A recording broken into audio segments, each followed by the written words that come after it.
natin ang pagpapastol ng Panginoon sa mga nangyayari sa ating kapaligiran, no? Katulad ng baha o kaya sa mga tao na espesyal sa ating buhay. Yung ating mga kabataan, special concern po natin, paano kaya sila mas mapapastulan, no? Talakayin natin to, yung ganitong usapin, Bishop. Siyempre, ang issue nga natin ay hindi lang sila ang papastulan, pati sa ranggo nila, namamastol sila. Di ba? Yun ang importante, no? At siguro magandang malaman din ito kina Jeffrey tsaka kina Daryl. No? Baka meron kayong mga katanungan, no, sa ating mahal na obispo, no?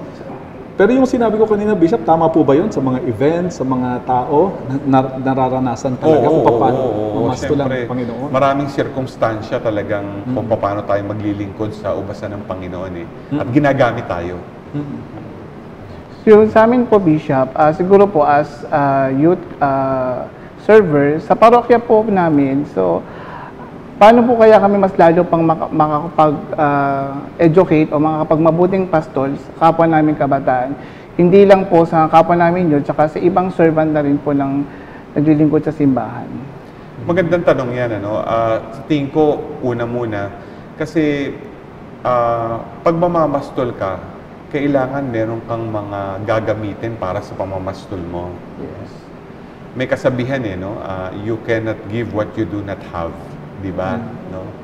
Ako, importante kung ikaw ay youth leader na namamastol ka, kailangan alam mo ang mga mekanismo at gagamitin mo sa pamamastol. Siguro magandang unang tanongin mo, dahil mamamastol ka sa kapwa mo kabataan, ano ang gagamitin mo para sila ay madala sa Panginoon? Itinuturo ito hindi lamang ng Panginoong Hesukristo, kundi pati ng ating mga Santo Papa. Kailangan yung pag-aaral natin sa Skriptura, sa banal na kasulatan. Kasi merong iba parang gusto maglingkod, mamastol, hindi nila alam ang banal na kasulatan. Kailangan magbasa ka ng Biblia. Unawain mo ito, pagnilayan mo ito. Di ba? At hindi lang ito para sa matatanda o yung mga aral. Yes. Ito ay para din sa kabataan. So, read the Word of God, reflect on the Word of God, love the Word of God, and proclaim the Word of God. Kasi baka minsan iniisip natin ang gusto ng kabataan ay activity lang, no? Yan. Pero baka naghahanap din sila ng mga kasagutan sa mga tanong nila sa buhay. Saan ba natin kukunin ang mga kasagutang ito kundi sa salita ng Diyos? Kaya, yun ang isa. Marami pang iba. Pero magandang itanong yan, no? Kung ikaw ay youth leader, pinanghahawakan mo ba na iyong malaking kayamanan sa paglilingkod at pamamastol ang salita ng Diyos? Si Daryl. Ako naman po, Bishop. Sa parokya namin, kasi since yung parokya namin isang medyo mayamang parokya, sa panahon ngayon, yung mga kabataan sa aming parokya ay masyadong busy sa napakaraming bagay, lalo na sa social media, sa pakikihalubilo sa labas, na hindi nahihirapan din kami minsan na magkaroon ng oportunidad na hikayatin sila na makapaglingkod sa simbahan. Ang tanong po dito kung paano, ano po yung mga magiging magandang epekto o yung mga masasabi ko pong sa pamamaraan ng pagpapastol, what could be yung mga effective ways, yung pamamaraan po, ano po magiging magandang pamamaraan para mahikayat po namin sila lalo na maglingkod sa simbahan, lalo na sa kabataan? Nako, magandang tanong yan. Minsan, iisipin natin parang ang hirap nito, maraming distractions ng kabataan.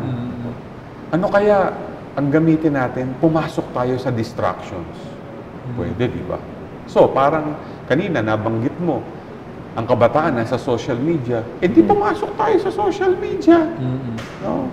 Kaya nga, kung iisipin natin, yung epektibong pamamaraan ng pagpapahayag ng mabuting balita, di gawin natin kung saan nandun sila.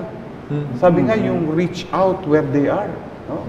Kaya, katulad ng sinabi nga ni Jeffrey, tinatanong niya, anong isang pwede ding gawin na banggit ko yung salita ng Diyos. Didali na salita ng Diyos sa social media. Di ba? Maganda yun Ako nga sa aking Facebook account, sa aking Instagram account, pati sa aking Twitter account, daily nagpo-post ako eh.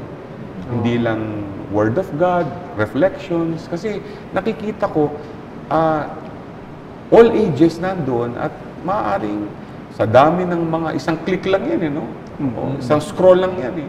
Pero baka pag nadaan dun sa lugar mo, o dun sa Facebook account mo, Instagram account mo, o Twitter account mo, baka magkaroon ng konting liwanag may kapulutan ng aral. So, iyon ang isang pamamaraan. No? So, one time nga, ma-share ko lang, nung pumunta ako sa Holy Family School, no? Nagkaroon ako ng pastoral visit doon. Hinamon ko yung mga bata, no?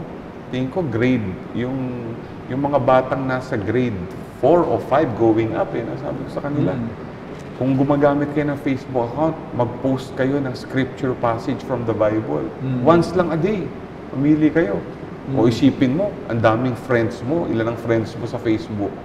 Pwedeng 100, 200, magmumultiply yun pag shinare.